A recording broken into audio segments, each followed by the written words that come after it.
What if I told you Yamaha just built the motorcycle that could make the R6 feel outdated, the R7 feel underpowered, and even make leader bikes a little nervous? Because that's exactly what the 2026 Yamaha YZF-R9 is doing. And here's the crazy part. This might be the most important Yamaha sport bike in over a decade. Not the fastest, not the most expensive, but possibly the most perfect. But before we talk performance, there's something about this bike that shocked me, and it's not the engine. Let's start with the design. The moment you see the R9, you immediately notice something familiar, yet sharper. Yamaha clearly borrowed the aggressive DNA from the R1, but tightened everything. The front end is more compact, the LED DRLs are thinner, and the central projector headlight gives it that robotic, almost MotoGP-inspired stare. It looks angry, like it skipped breakfast and chose violence. But here's the interesting part. Unlike the R7, this doesn't look budget. The body panels are sculpted, the tail section is razor sharp, and the winglet-style aero elements actually serve a purpose. Yes, winglets on a middleweight. Overkill? Maybe. Cool? Absolutely. And that leads us to the real star of the show, the engine. Because Yamaha didn't just throw any motor into the R9. They used the legendary CP3 engine, the same triple-cylinder platform that made the MT-09 famous.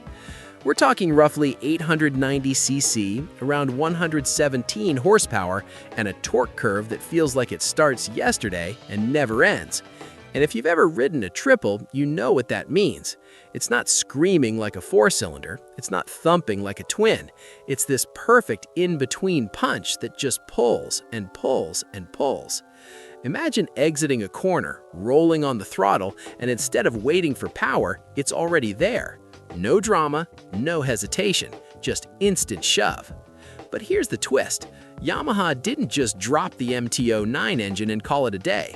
They retuned it specifically for sport riding. That means smoother throttle response, revised gearing, and a power delivery that's more predictable at high lean angles. Translation? This thing is built for corners. And speaking of corners, the chassis is where things get really interesting. Yamaha gave the R9 a completely new aluminum frame, lighter, stiffer, and more track-focused. The geometry is sharper than the R7, but still forgiving enough for street riders. So you're getting track capability without chiropractor appointments. Up front, you get fully adjustable KYB suspension. At the rear, a fully adjustable shock. And yes, this is real super sport level hardware. Which raises a question. Is this replacing the R6? Yamaha hasn't officially said it, but let's be honest, it kind of is, because the R9 delivers similar performance but with usable torque, better electronics, and way more street comfort. And that brings us to electronics, and Yamaha didn't hold back. You're getting ride-by-wire throttle, multiple ride modes, traction control, slide control, wheelie control, engine brake management, and a quick shifter, both up and down. Basically, the bike is smarter than most of us. There's also a full-color TFT display, smartphone connectivity, and even track telemetry options. So yes, you can pretend you're Valentino Rossi. Your lap times may disagree, but still. Now let's talk weight, because this is where Yamaha pulled another surprise. The R9 weighs around 430 pounds wet, putting it right between the R7 and leader bikes. That means you get big bike power without big bike intimidation. And honestly, that might be the magic formula. Enough power to thrill, light enough to flick, comfortable enough to ride daily. But here's the question nobody's asking. Who is this bike actually for? Is it for beginners? Probably not. Is it for track riders? Definitely. Is it for R6 owners? Absolutely.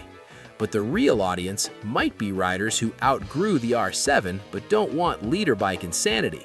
Because let's be real, most riders never use 200 horsepower. But 117 with torque everywhere? That's the sweet spot. And we haven't even talked about the sound yet. That CP3 triple has one of the best exhaust notes in motorcycling. It's not screaming, it's not rumbling. It's this deep mechanical growl that turns into a howl as revs climb.